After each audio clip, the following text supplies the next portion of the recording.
पाहिलंत?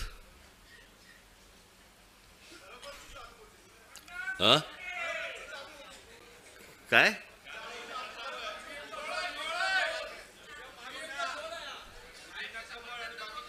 म्हणून तुम्ही जर लक्ष नाही दिलं ना तर हातात केळच येणार.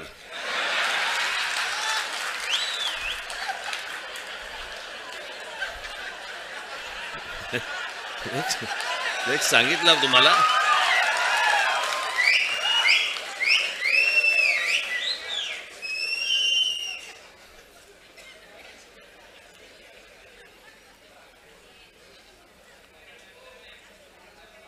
हे आपण गेले अनेक वर्ष आपण ही ओरडून ओरडून सांगतोय. मी मागे पण आता आपलं ज्याला शिबिर झालं त्यावेळेला पण मी म्हटलं, लोक आपल्याला सांगतायत की राज ठाकरेंच्या सभांना गर्दी होते पण मतांमध्ये ते येत नाही. कारण हे जे गेल्या 10-12 वर्षात जे सुरू झालंय, लोक आपल्याला मतदान करतायत